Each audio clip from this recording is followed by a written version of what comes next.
Amolongo Nimawitimi Saipa.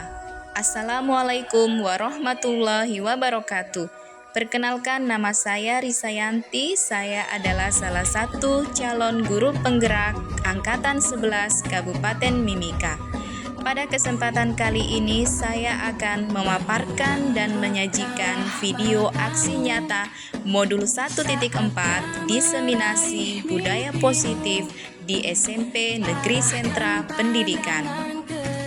Adapun fasilitator saya yakni Bapak Suprapto dan pengajar praktik saya yaitu Bapak Albertus Alto Mangdare. Berikut adalah rancangan tindakan untuk kegiatan diseminasi budaya positif di SMP Negeri Sentra Pendidikan. Latar belakang, murid tidak suka peraturan karena selama ini jika mereka melakukan pelanggaran maka akan mendapatkan hukuman dan cenderung akan mempermalukan dirinya.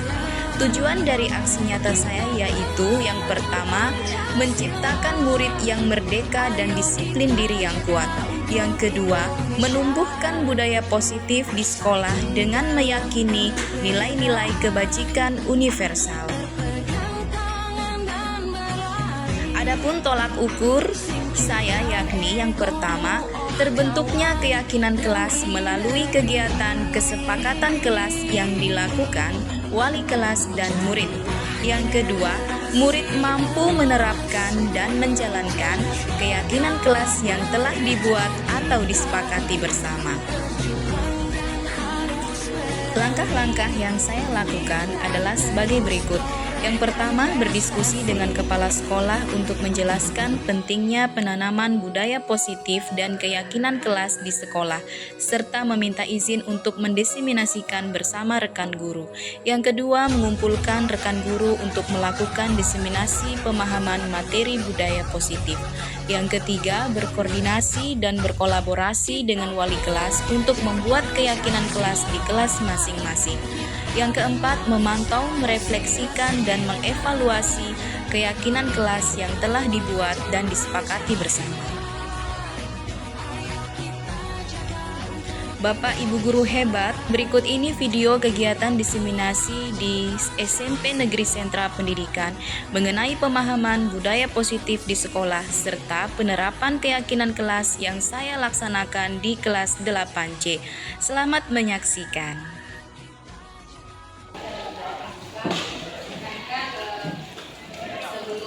Saya mulai, bisakah rekan-rekan berdiri dan memiliki pasangan?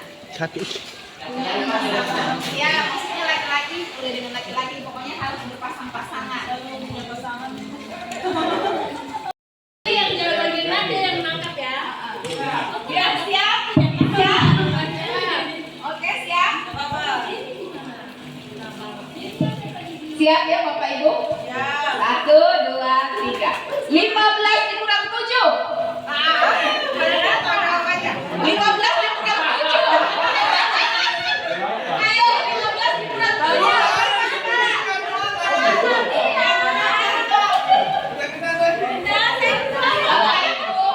Tangannya tidak boleh disembunyikan dulu, harus sama-sama begini. Kecurang kepala.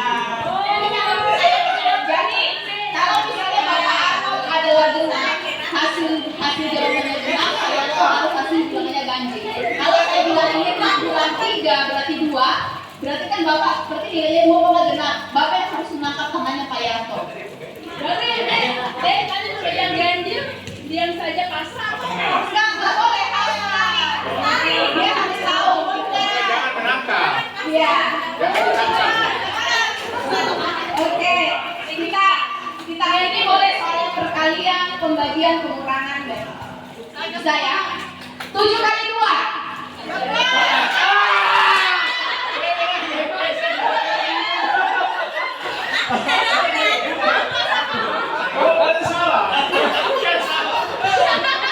Oke, sekarang lagi. 1 kali lagi ya Bapak Ibu. 1 kali lagi. Bisa? Saya genap ya. Oke. Dengarkan baik-baik soalnya. 19 dikurang 6. Apa? 19 dikurang 6.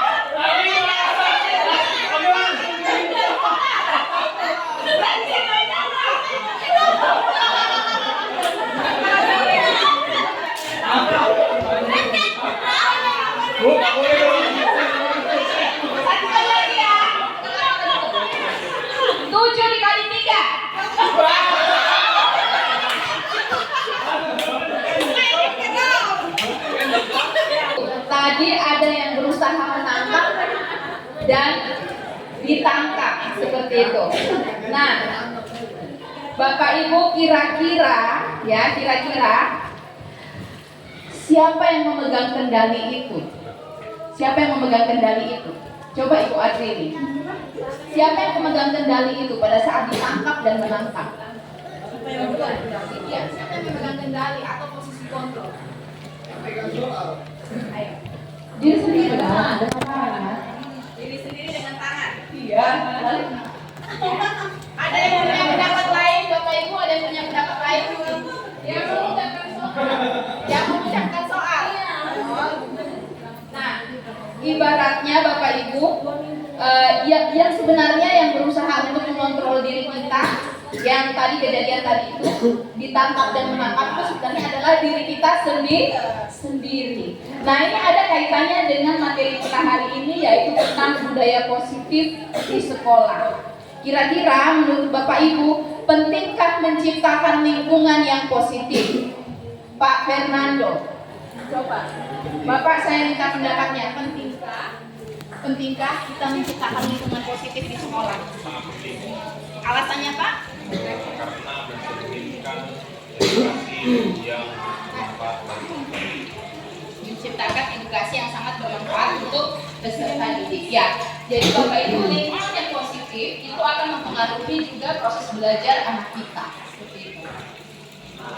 Nah, di sini saya akan menjelaskan tentang disiplin positif dan nilai-nilai kebajikan universal. Ya, yaitu ada perubahan paradigma. Nah, ini ada seorang psikiater yang bernama William Glasser. Dalam teori kontrolnya, dia menuliskan beberapa miskonsepsi tentang posisi kontrol. Jadi kita harus tahu posisi kontrol kita itu nanti ada di posisi mana sebagai seorang guru. Seperti itu. Nah, ini ilusi guru mengontrol murid. Jadi Bapak Ibu, yang sebenarnya adalah kita itu tidak bisa memaksakan murid kita untuk berbuat sesuatu, Nah, kalaupun seorang anak didik kita itu mau untuk melakukan perintah kita, itu karena dia itu sedang mengizinkan dirinya untuk dikontrol seperti itu, dan dia merasa bahwa itu merupakan kebutuhan dasar yang harus dia penuhi seperti itu. Yang kedua, ilusi bahwa semua penguatan positif itu efektif dan bermanfaat. Jadi penguatan positif dalam hal ini bujukan itu kita bisa lihat kalau kita membujuk anak-anak kita, itu kan berarti ada motivasi eksternal di luar dari dalam diri mereka. Nah, kita berharap bahwa anak-anak ini memiliki motivasi dalam diri mereka sendiri seperti itu. Karena kalau dalam diri mereka sendiri itu sudah bergerak tanpa adanya dukungan dari luar, itu berarti mereka sudah memiliki motivasinya sendiri dan itu bertahan dalam jangka waktu panjang seperti itu. Kemudian ilusi bahwa kritik dan membuat orang merasa bersalah dapat menguatkan karakter. Ini yang terkadang kita sering melakukan. Contohnya salah satunya juga saya sejak ikut CBP itu saya merasa merefleksikan diri saya bahwa saya terkadang itu adalah seorang guru yang membuat mereka merasa bersalah. Itu ciri-cirinya biasanya kita menasehati mereka dengan lembut, tetapi kadang kita memojokkan si anak seperti itu. Jadi misalnya seperti ini. Di kelasnya Mem Kristaliani, si Mikel Sondegau. Nah, saya Mikel, kamu tidak kasihan Bu Guru karena Bu Guru sudah menjelaskan panjang lebar, sudah memberikan praktikum, tapi kamu masih jalan-jalan. Kamu tidak kasihan. Nah, kamu tidak mau berubah seperti itu. Cobalah kasihan sedikit dengan Bu Guru selama ini yang teriak-teriak untuk kamu. Jadi saya merasa membuat si anak ini merasa bersalah seperti itu, dan sebenarnya itu tidak boleh. Kemudian ilusi bahwa orang dewasa memiliki hak untuk memaksa. Jadi terkadang kita sebagai orang dewasa itu kita merasa bahwa kitalah yang harus terus memerintah si anak-anak begitu tanpa kita menyadari bahwa memaksa itu tidak akan efektif untuk jangka waktu panjang, sehingga di sini nantinya kita harus menciptakan kondisi kita berkolaborasi bersama, ya, sehingga anak itu mampu menyadari nilai-nilai apa yang mereka peroleh ketika mereka itu melaksanakan keyakinan-keyakinan kelas atau pembiasaan-pembiasaan budaya positif di sekolah. Nah, Bapak Ibu perhatikan di sini ada teori kontrol tentang stimulus respon tentang dunia dengan teori kontrol tentang dunia. Nah, ini realitas kebutuhan kita sama. Selama ini orang berpikir bahwa kebutuhan kita itu sama, tetapi sebenarnya kebutuhan kita itu berbeda, Bapak Ibu. Contohnya, setiap anak itu punya kebutuhan yang berbeda-beda. Kalau misalnya ya ada anak yang ketika ke sekolah itu dia dalam kondisi lapar, berarti dia di situ kekurangannya adalah kebutuhan survive, begitu. Tapi ada juga anak yang kebutuhannya karena kurang kasih sayang sehingga dia mencari perhatian. Contohnya tadi saya sebutkan si anak yang tadi, ya, karena dia mencari perhatian ternyata dia adalah anak yang kurang kasih sayang, seperti itu. Kemudian semua orang melihat hal yang sama. Setiap orang memiliki gambaran yang berbeda. Jadi anak kita itu unik. Nah, kita mencoba mengubah orang agar berpandangan sama dengan kita, tetapi yang sebetulnya harus kita terapkan adalah kita berusaha memahami pandangan orang lain tentang dunia. Jadi bukan hanya kita memaksa orang memahami kita, tetapi kita juga berusaha untuk memahami orang lain. Perilaku buruk dilihat sebagai satu kesalahan. Misalnya si anak melakukan satu kesalahan dan kita sudah menganggapnya itu buruk, ya. Tetapi sebenarnya Bapak Ibu, semua perilaku itu memiliki tujuan. Kita selama ini sudah menanyakan kenapa si anak ini berbuat seperti itu. Kita harus menjadikan si anak ini nyaman untuk dia bisa berbicara dengan kita, mendiskusikannya dengan kita. Saya melakukannya karena ini, saya terlambat karena ini. Jadi kita jangan hanya terus menjatuhi hukuman kepada si anak itu terus-menerus seperti itu. Nah, saya bisa mengontrol orang lain, ya, selama ini bahwa kita guru itu kita meyakini bahwa saya bisa mengontrol setiap murid yang ada di kelas. Tapi sebenarnya ya tidak ada yang bisa mengontrol orang lain, tidak ada yang bisa mengontrol mereka. Ya, kita hanya bisa mengarahkan, memfasilitasi dan mendukung mereka supaya mereka ini memiliki motivasi dalam diri mereka sendiri. Ya, pemaksaan ada pada saat rujukan gagal dan kolaborasi dan konsensus menciptakan pilihan-pilihan baru. Ya, Bapak Ibu, kita di sini harus berkolaborasi untuk menciptakan budaya positif kita di sekolah, terutama juga di kelas. Model berpikir menang kalah, tetapi di sini model berpikir menang-menang. Artinya anak mendapatkan manfaat, ya, dalam setiap pembelajaran kasusnya dan dia bisa diterima kembali ke kelompoknya. Kemudian kata disiplin biasanya itu dihubungkan dengan hukuman. Padahal itu sungguh berbeda karena belajar tentang disiplin positif tidak harus dengan memberi hukuman. Justru itu adalah salah satu alternatif terakhir dan bila perlu tidak digunakan sama sekali. Nah, tadi kita melihat salah satu contoh dua anak tadi yang dihukum oleh Pak Ahmad. Kira-kira Pak Ahmad, waktu Pak Ahmad memberikan hukuman kepada si kedua anak tadi, Bapak sudah menanyakan ke mereka kenapa mereka berbuat seperti itu? Sudah? Oke. Ya, jadi apakah menurut Pak Ahmad dengan hukuman seperti itu sudah efektif?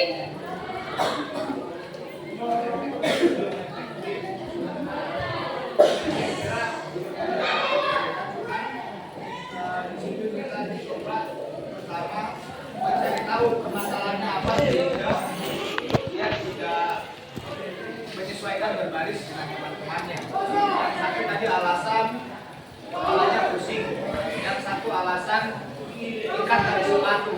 Makanya tadi saya lepas tali sepatunya, baru saya suruh dia ikat, ternyata ikatnya tidak sampai 30 detik.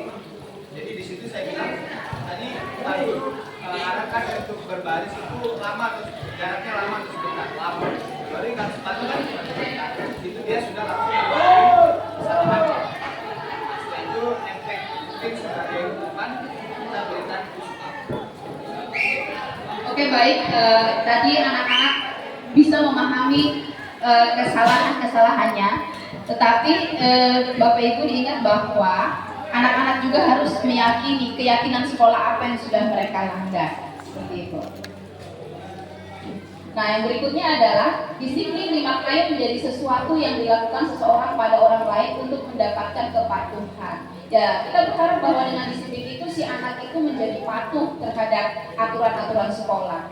Ki Hajar menyatakan bahwa untuk mencapai kemerdekaan atau dalam konteks pendidikan kita saat ini menciptakan murid yang merdeka itu syarat utamanya harus disiplin dan kuat. Jadi lingkungan belajar yang positif, kedisiplinan itu ya dapat menunjang anak-anak itu mencapai kemerdekaannya. Dan mereka dapat ya memiliki nilai-nilai kebajikan. Nilai-nilai kebajikannya itu di mana Bapak Ibu? Yaitu nilai-nilai yang tercermin dalam profil pelajar Pancasila. Seperti itu. Nah, nilai-nilai kebajikan universal adalah sifat-sifat positif manusia yang merupakan ya tujuan mulia yang ingin dicapai setiap individu. Nilai-nilai kebajikan yang ingin dicapai oleh setiap anak Indonesia yang kita kenal dengan profil pelajar Pancasila. Ada siapa saja atau dimensi apa saja, yaitu beriman, bertakwa kepada Tuhan Yang Maha Esa dan berakhlak mulia, mandiri, bernalar kritis, berkebinekaan global, bergotong royong dan kreatif. Tentunya Bapak Ibu, selain daripada dimensi P5 ini, dimensi profil pelajar Pancasila, kita juga harus mengacu pada visi sekolah kita, sehingga pembiasaan budaya positif itu juga ya selaras dengan visi sekolah kita dan tercapai tujuannya.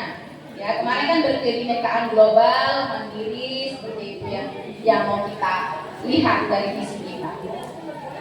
Nah, 3 motivasi perilaku manusia. Ya, yaitu yang pertama untuk menghindari ketidaknyamanan atau hukuman. Nah, ini biasanya motivasi yang paling bawah, yang paling rendah, Bapak Ibu. Nah, motivasi ini ya dia bersifat eksternal. Jadi si anak ini dia mematuhi aturan sekolah atau mematuhi aturan di kelasnya itu karena dia takut akan hukuman. Ya.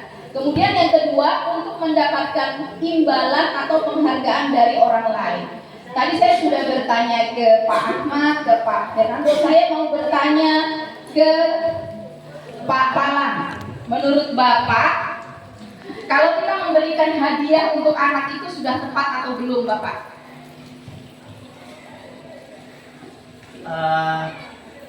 Saya sebenarnya kalau mengikuti materi ini, saya dilema.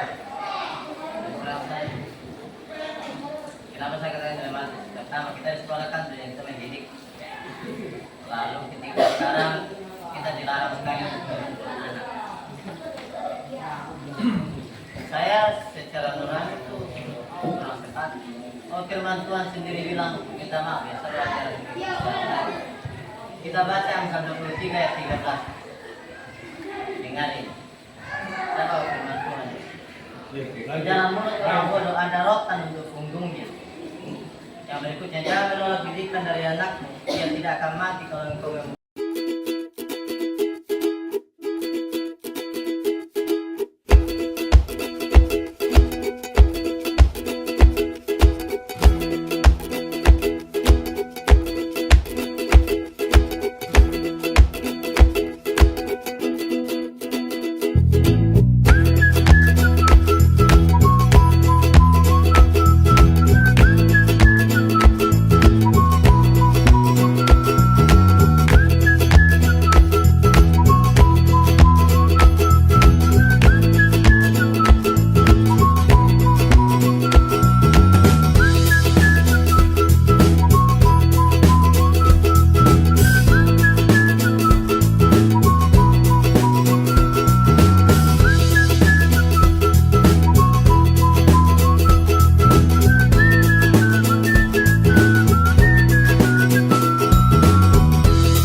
ujung hidupnya.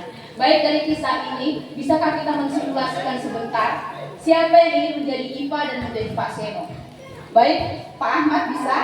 Saya minta tolong untuk Bapak berperan sebagai Pak Seno dan Ibu Adrili sebagai IPA. Iya, bisa kita simulasikan dan saya nanti akan minta tanggapan teman-teman tentang kasus yang kita simulasikan hari ini. Ya. Silakan Pak Ahmad sebagai Pak Seno dan IPA ya diperankan oleh Ibu Adrili. Ya. Biasanya guru matematika agak sulit sedikit, Pak. Silakan Bapak. Maksudnya dia dipermalukan supaya nanti pasien yang berperan aktif. Oh itu dia, ini ada deh yang ikuti Pak Ahmad. Oh iya, jadi saya anak pendiam ini. Gimana sih? Ya, jangan lupa tasnya buat Ri. Ini aja. Ya. Ayo. Silakan melihat. Saya nulis ini saja diam-diam. Oke. Iva, kamu ngapain itu? Pak Guru suruh kamu untuk mengerjakan soal. Nah, coba kamu jawab itu soalnya. Tahu Pak Guru.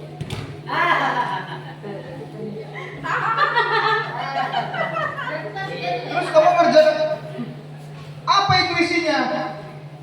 Kamu itu tidak boleh. Pelajaran matematika kamu menggambar. Ngerti gak?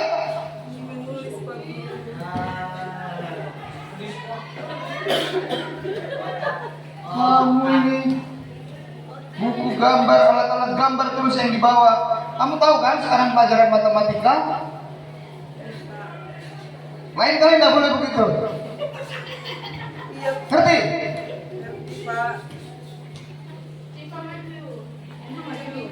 Ya, Iva, kamu maju dulu ke depan. Coba perhatikan itu soal. Kamu bisa nggak itu? Coba. Berapa hasilnya? Tidak tahu Pak Guru. Itu kamu kebanyakan menggambar, nggak mau berhitung. Jadinya begitu. Ya, lain kali kalau pelajarannya matematika sesuai dengan matematika, tidak boleh kamu menggambar lagi. Iya Pak. Oke, tepuk tangan untuk Bapak. Yang satu tabel T, yang satunya Y. Berarti ini T ya? Ya.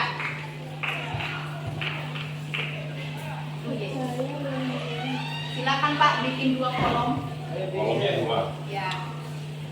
Ada apa kolom tampak seperti itu? Besar nggak apa-apa, Bu ya?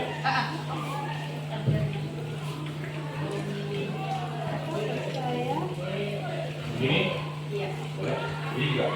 Itu Y dalam bentuk Y. Oh. Oh, gini. Iya. Tapi ini juga kolomnya nanti gini ya. Nah, dan sekarang Pak Ber dengan ibu-ibu tuh punya tugas itu adalah mengisi tabel T-nya. Nanti tabel Y-nya itu ada bagian buku yang lain. Oh.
ada manusia yang sempurna.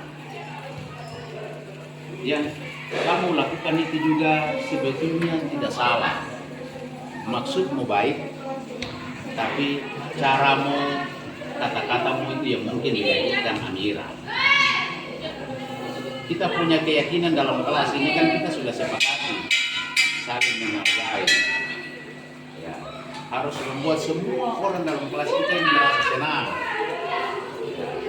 Jadi kalau nilaimu lebih bagus dari teman yang lain, tidak berarti bahwa orang lain temanmu itu harus diejek, harus dihina dan lain-lain. Jadi kok tidak salah. Bisa saja itu menjadi dorongan untuk teman lebih belajar lagi. Tapi caramu dengan waktu yang tidak mendukung itu membuat temanmu menangis. Itu yang harus. Kali-kali, oh aku salah di mana? Oh punya kurang di mana? Oh kalau saya punya begini makanya saya punya nilai lebih. Atau pada waktu tertentu nilaimu kurang, saya punya jawabannya begini, saya punya kekurangan di mana? Aku punya bagaimana, sehingga kita saling belajar. Sehingga suasana dalam kelas itu yang kita sepakati sebagai keyakinan kelas kita, semua orang dalam kelas itu senang dan kita saling menghargai satu dengan yang lain. Saya pikir begitu Ali. Selamat pagi semuanya. Pagi. Oke. Bagaimana kabar kalian? Baik. Ibu cek dulu siapa yang tidak masuk hari ini. Mana Aprianus? Hah? Sakit. Kemudian Minci ada? Oh iya, bagus. Kalau begitu hanya Aprianus saja ya, tidak masuk dengan tepuk semangat.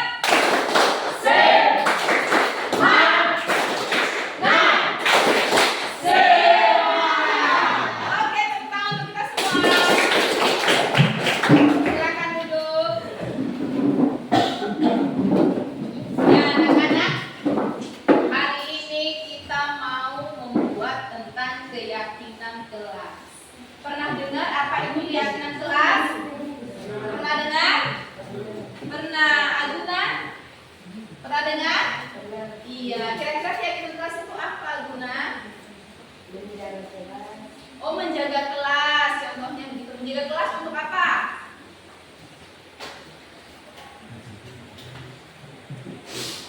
Menjaga kelas tetap apa? Tetap. Iya, misalnya menjaga kebersihan kelas, benar. Sebenarnya keyakinan kelas itu ya yang pernah kita lakukan di semester lalu itu tentang peraturan kelas toh? Ya, tetapi kali ini kita akan ya mendiskusikan tentang keyakinan kelas. Nah, apa bedanya dengan yang lalu? Kalau yang lalu itu kan peraturan kelas, kalau yang ini tuh keyakinan kelas. Keyakinan kelas itu adalah ya seperangkat nilai-nilai ya yang harus kita sepakati dan kita jalankan bersama. Jadi bukan hanya sekedar kita taati, tetapi kita tahu bahwa ada nilai-nilai yang positif di dalamnya yang nantinya akan membuat diri kita itu semakin lebih baik lagi dan menciptakan lingkungan belajar atau di lingkungan kelas ini menjadi lebih aman, nyaman dan menyenangkan. Nah, kemarin di semester lalu ada beberapa peraturan kelas yang sudah kalian buat toh. Sekarang nanti kita akan meninjau, kita akan melihat dan mendiskusikan apa saja yang kita sepakati dan menjadi keyakinan kelas kita yang kita akan taati dan sepakati secara bersama-sama. Bisa? Oke. Nah, misalnya ya keyakinan apa yang keyakinan apa yang kalian inginkan? Misalnya satu, contohnya Yusuf, coba apa? Tadi Aguna bilang menjaga kebersihan kelas. Kalau Yusuf apa? Kira-kira Yusuf? Yusuf ada pendapat?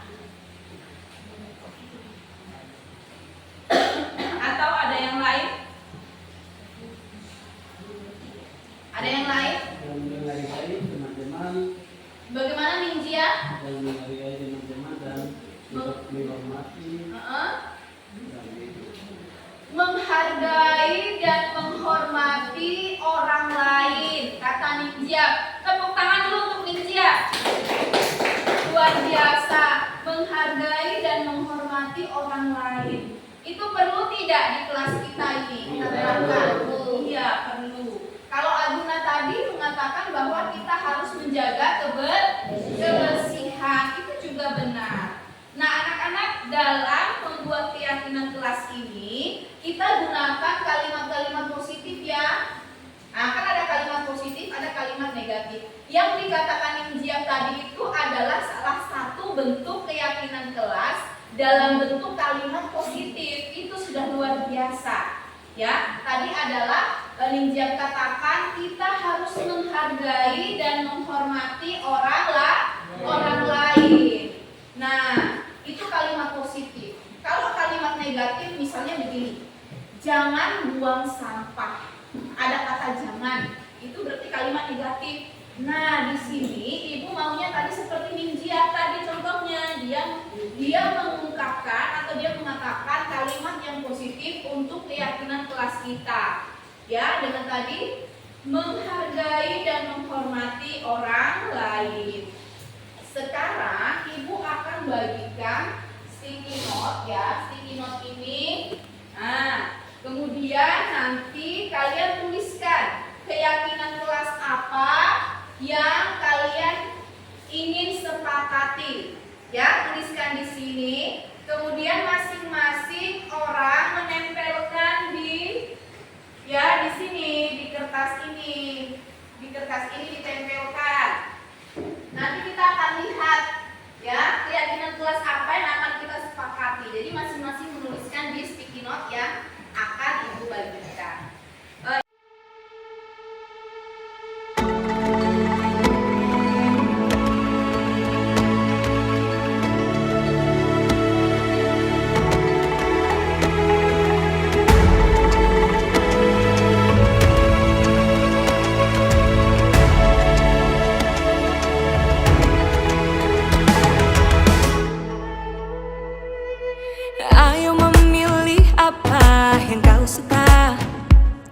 Merdeka belajar wujud yang nyata. Raih mimpimu juga cita-cita. Generasi emas Indonesia. Profil pelajar Pancasila tanamkan di dalam dada. Profil pelajar Pancasila cerdas berkarakter itu kita.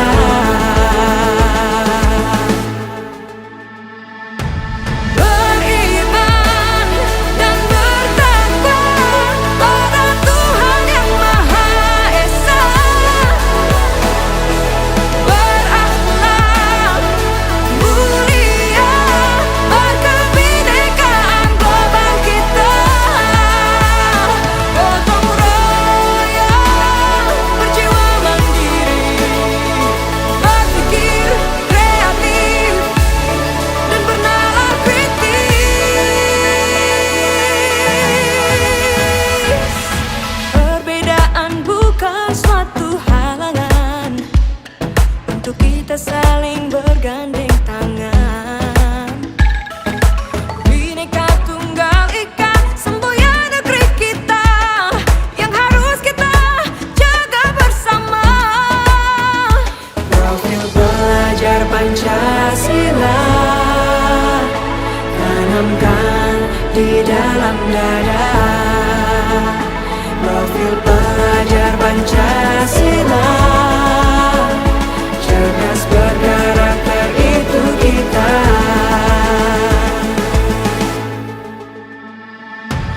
Beriman dan bertakwa pada Tuhan yang Maha Esa. Berakhlak mulia, berkebinekaan global kita.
Kita belajar wujud yang nyata, raih mimpimu juga cita-cita, generasi emas Indonesia. Profil pelajar Pancasila, tanamkan di dalam. Nah, ada yang pertama ini, 2 orang yang memilih peduli dan empati. Apakah bisa kita terapkan di kelas? Kita bisa yakini di kelas? Peduli dan empati. Ya. Kalau ada teman yang sakit, kita peduli dengan teman kita. Ya, toh? Kalau ada yang salah dengan teman kita, ya, kita mengingatkan, dan kita saling menjaga kepedulian antar sesama di kelas kita ini. Sepakat? Iya. Kalau begitu, nilai keyakinan kelas yang pertama yaitu peduli dan empati.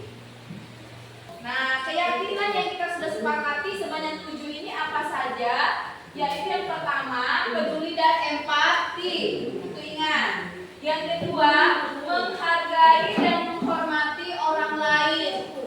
Yang ketiga, berusaha yang terbaik. Yang keempat, menjaga kebersihan kelas. Yang kelima, jujur dan bertanggung jawab. Yang keenam, tepat waktu dan disiplin. Dan yang ketujuh, menghargai proses belajar. Sekarang, apakah kita bisa yakini dan terapkan di kelas ini, anak-anak? Bisa? Iya, jadi ada 7 poin yang kita sepakati untuk menjadi keyakinan kelas kita di kelas berapa? 8.